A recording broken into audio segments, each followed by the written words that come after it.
এই যে নিম্নচাপ ছিল, সেই নিম্নচাপটা ধীরে ধীরে ক্রমশ অগ্রসর হয়ে আমাদের পশ্চিমবঙ্গের উপকূল অঞ্চল এবং সংলগ্ন উড়িষ্যা আর উত্তর উত্তর পশ্চিম বঙ্গোপসাগর এলাকায় আজ সকালে অবস্থান করছিল। আর এরই প্রভাবে গত 24 ঘন্টাতে আমাদের পশ্চিমবঙ্গের উপকূল অঞ্চলে ভারী থেকে অতি ভারী এবং কলকাতাতে অত্যন্ত ভারী বৃষ্টিপাত হয়েছে।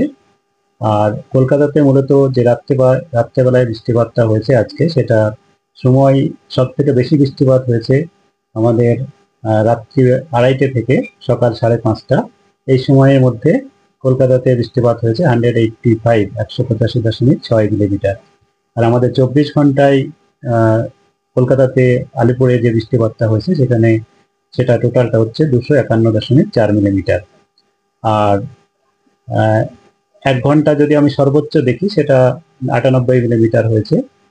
আমাদের ডপলার ওয়েদার রেডার কলকাতাতে যেটা আছে, সেটাতে দেখা যাচ্ছে যে অনেকক্ষণ ধরে রাত্রেবেলায় ওই সময়ের মধ্যে 3 ঘন্টা বা 4-5 ঘন্টার মধ্যে প্রচুর পরিমাণে জলীয় বাষ্প আমাদের এই নিম্নচাপের প্রভাবে কলকাতা তার সংলগ্ন অঞ্চলে পুঞ্জীভূত হয়েছিল এবং তারই ফলে এই বৃষ্টিপাতটা হয়েছে বলে মনে করা হচ্ছে।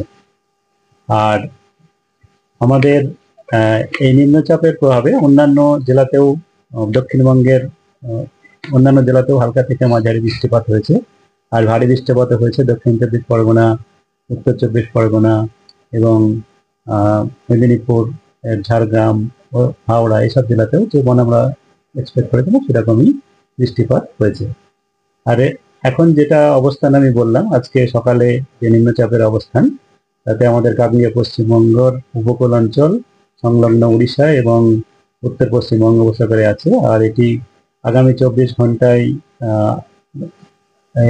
আমাদের এই খুব একটা অবস্থানের পরিবর্তন হবে না, ধীরে ধীরে একটু উত্তর পশ্চিম দিকে অগ্রসর হবে, কিন্তু ধীরে ধীরে এটা আবার দুর্বল হয়ে যাবে। আর এর প্রভাবে আগামী 24 ঘন্টা পর্যন্ত আমাদের পশ্চিমবঙ্গের, দক্ষিণবঙ্গের সমস্ত জেলাতেই হালকা থেকে মাঝারি বৃষ্টিপাত হবে এবং তার সঙ্গে ভারী থেকে অতি ভারী বৃষ্টিপাতও কয়েকটা জেলায় সম্ভাবনা রয়েছে। ভারী থেকে অতি ভারী বৃষ্টিপাতের সম্ভাবনা আমাদের যে জেলাগুলিতে রয়েছে সেগুলি হলো পূর্ব পশ্চিম মেদিনীপুর, বাঁকুড়া, ঝাড়গ্রাম, এসব জেলাতে রয়েছে। ভারী বৃষ্টিপাতের সম্ভাবনা পুরুলিয়া, হুগলি, হাওড়া এবং দক্ষিণ 24 পরগনা জেলাতেও রয়েছে। কলকাতা এবং উত্তর 24 পরগনাতেও এখন আমাদের হালকা থেকে মাঝারি বৃষ্টিপাতের সম্ভাবনাই বেশি, কিন্তু সমস্ত 24 ঘন্টার মধ্যে ভারীর কাছাকাছি চলে যেতেও পারে এবং 7 সেন্টিমিটার পর্যন্ত চলে যেতেও পারে। তবে এখনো পর্যন্ত আমাদের যা বৃষ্টিপাতের পরিমাণ, তাতে হালকা থেকে মাঝারি হয়েছে। আর গত 6 ঘন্টাতে 2.4 মিলিমিটার মতো হয়েছে। আর এখন আমাদের যেটা ফোরকাস্ট আছে, সেটা হচ্ছে যে হালকা থেকে মাঝারি বৃষ্টিপাত, যেটা পাসিং শাওয়ার, এটা কন্টিনিউ করবে, বেশ কয়েক পশলা হবে কলকাতা এবং তার পার্শ্ববর্তী অঞ্চলে। আর উত্তরবঙ্গের যেটা রয়েছে, সেটা উত্তরবঙ্গে কেবল আগামী 3-4 দিনে তো বৃষ্টিপাতের পরিমাণ কমই থাকবে, হালকা থেকে মাঝারি বৃষ্টিপাতই কেবলমাত্র হবে, বজ্রবিদ্যুৎ সহ। আর এর প্রভাবে, এই যে নিম্নচাপের প্রভাবে আমাদের বঙ্গোপসাগর এলাকায় বাতাসের গতিবেগ, দমকা হাওয়া 40 থেকে 50-55 পর্যন্ত যেতে পারে এবং তার সঙ্গে সঙ্গে বৃষ্টিপাতও হচ্ছে। তার জন্যে আমাদের মৎস্যজীবীদের আগামী 5 দিন পর্যন্ত সমুদ্রে যেতে মানা করা হয়েছে। এর প্রভাবে 2 দিন, কিন্তু তারপরে আমাদের আরেকটা গতকালকে বা তার আগে থেকে যেমন বলা হয়েছিল যে 25 তারিখ বা তার আশেপাশে আরেকটা নিম্নচাপ তৈরির সম্ভাবনা রয়েছে আমাদের পূর্ব মধ্য বঙ্গোপসাগর এবং সংলগ্ন উত্তর পূর্ব বঙ্গোপসাগর এলাকায়, এবং এটি ক্রমশ